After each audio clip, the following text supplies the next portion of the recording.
Hey guys, this is Manish और आप देख रहे हैं स्टडी प्लैनेट। तो गाइस, आज के इस वीडियो में हम लोग बात करने वाले हैं एसओएल के असाइनमेंट्स के बारे में। वैसे तो मेरे असाइनमेंट सारे पॉलिटिकल साइंस के ऊपर होते हैं और आप देख सकते हैं मैंने बीए प्रोग्राम और ऑनर्स दोनों के ही सेकेंड सेमेस्टर के सारे पॉलिटिकल साइंस के असाइनमेंट्स हिंदी मीडियम में भी और इंग्लिश मीडियम में भी अपलोड कर चुका हूँ। आप मेरे चैनल की एसओएल की प्लेलिस्ट में देख सकते हैं।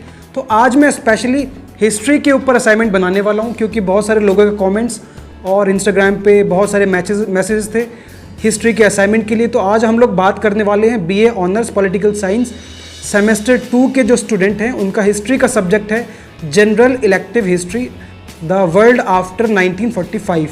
और इसका कोड मैं आपको बता देता हूँ 12315214 है इसका। और इसके अंदर 4 क्वेश्चंस दे रखे हैं जिसमें से हम लोग सबसे पहले पहला क्वेश्चन करेंगे। कोई 2 क्वेश्चन आपको करने हैं। तो फर्स्ट क्वेश्चन है discuss the causes and various phases of the cold war. तो कोल्ड वॉर के ऊपर हम लोग सबसे पहला क्वेश्चन करने वाले हैं।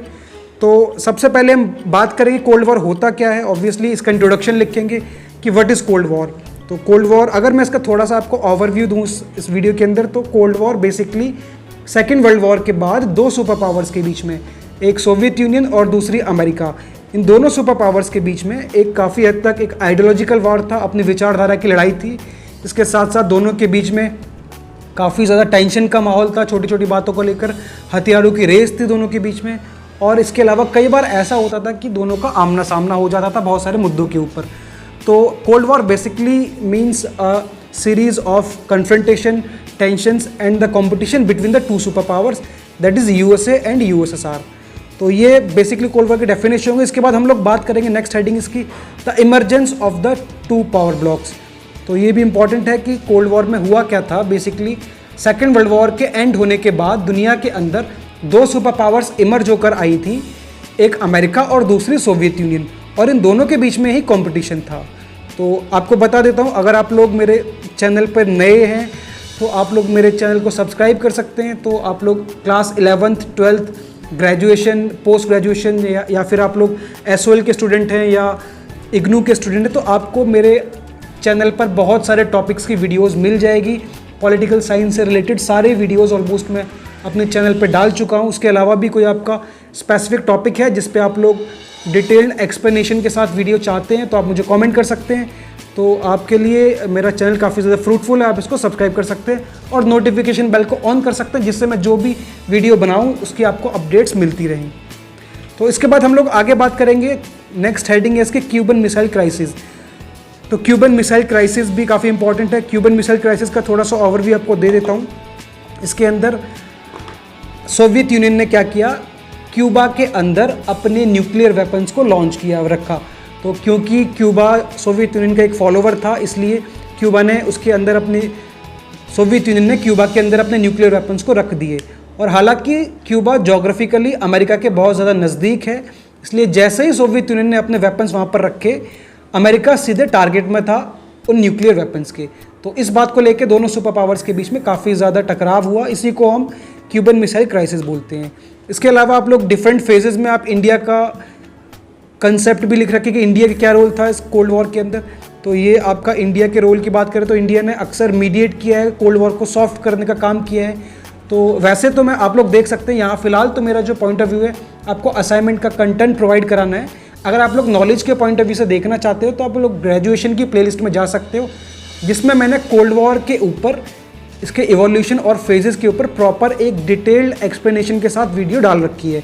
तो आप उसके अंदर जाके देख सकते हो, जहाँ पर आपको कोल्ड वॉर से रिलेटेड पूरी डिटेल्ड एक्सप्लेनेशन के साथ वीडियो मिल जाएगी, जो कि आपकी नॉलेज के लिए काफ़ी ज़्यादा इंपॉर्टेंट होगी। फिलहाल हमारा जो हमारा इम्पॉर्टेंट फिलहाल जो मोटिव है वो सिर्फ यही है कि आपको असाइनमेंट के लिए कंटेंट मिल जाए।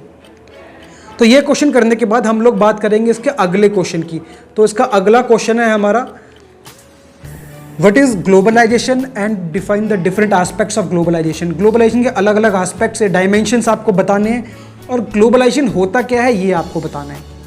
तो सबसे पहले एज यूजुअल हम लोग इंट्रोडक्शन करेंगे इसका कि ग्लोबलाइजेशन होता क्या है, इसके बारे में बात करेंगे हम लोग। तो बेसिकली अगर मैं आपको थोड़ा सा आइडियाज़ का दूं ग्लोबलाइजेशन का, तो ग्लोबलाइजेशन एक मल्टी डायमेंशनल कंसेप्ट है और आसान भाषा में अगर आपको समझाऊं तो दुनिया की इकोनॉमीज़ का, दुनिया के कल्चर का, उनके आइडियाज़ का, दुनिया के लोगों का आपस में एक दूसरे के साथ इंटरेक्ट करना, एक दूसरे के साथ जुड़ना, इसको हम ग्लोबलाइजेशन बोलते हैं। और इसके ऊपर भी मैं प्रॉपर वीडियो अपलोड कर चुका हूँ।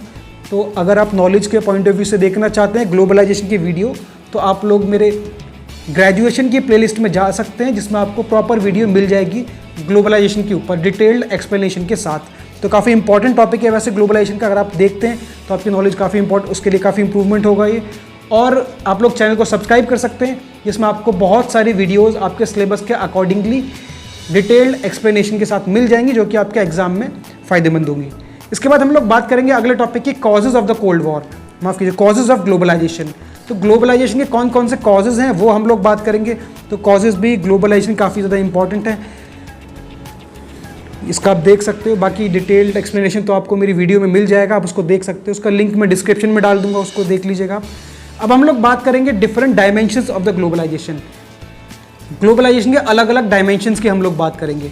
तो डायमेंशन में सबसे पहले बात करेंगे इसके इकोनॉमिक ग्लोबलाइजेशन की, कि इकोनॉमिक ग्लोबलाइजेशन क्या होता है। तो बेसिकली तीन डायमेंशंस होते हैं ग्लोबलाइजेशन के, एक इकोनॉमिक और एक पॉलिटिकल ग्लोबलाइजेशन और तीसरा कल्चरल ग्लोबलाइजेशन।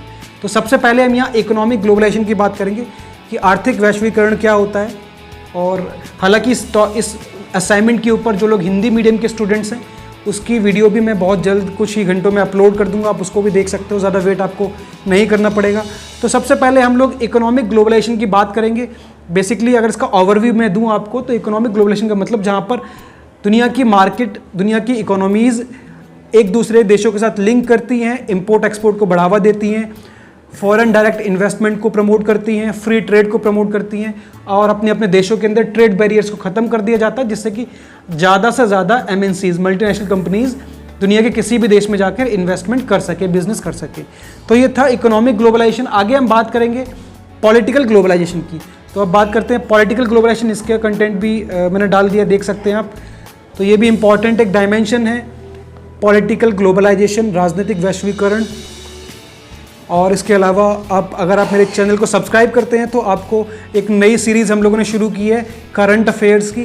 तो वीकली बेसिस पे मैं करंट अफेयर्स भी डालता हूं, तो उसके लिए भी काफ़ी इंपॉर्टेंट है मेरा चैनल आपके लिए। तो अगर आप करंट अफेयर्स पढ़ते हैं तो आपको वीकली बेसिस पे मेरी करंट अफेयर की प्लेलिस्ट में वीडियोज़ मिल जाएंगी।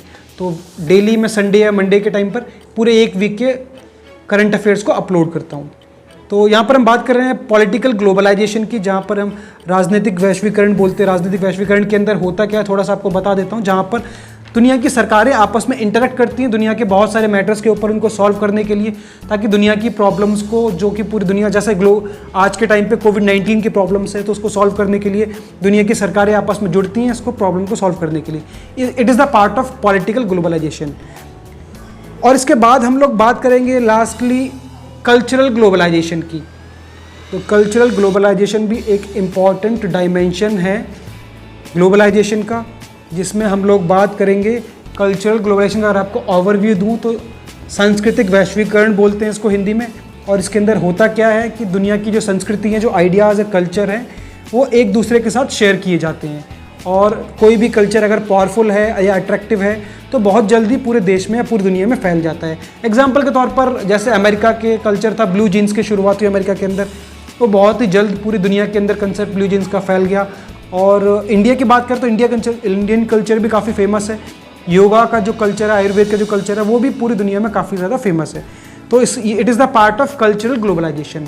तो अगर ये सारी वीडियो आपको इन्फॉर्मेटिव लगी हो आपके असाइनमेंट के रिगार्डिंगली, तो आप लोग मेरे चैनल को सब्सक्राइब कर सकते हैं और ज़्यादा से ज़्यादा अपने फ्रेंड्स के साथ और क्लासमेट के साथ शेयर कर सकते हैं, ताकि सभी लोगों के असाइनमेंट्स, जो हिस्ट्री का असाइनमेंट है, वो कंप्लीट हो सके। ये वीडियो मैंने बनाई इसलिए ताकि सब लोगों को, बहुत सारी डिमांड्स थी हिस्ट्री के असाइनमेंट की, तो सब लोगों का टाइमली सबको कंटेंट मिल जाए और असाइनमेंट्स पूरा हो जाए। तो अगर आपको वीडियो पसंद आई हो तो आप लाइक कर सकते हैं और चैनल को सब्सक्राइब कर सकते हैं। Thank you so much for watching.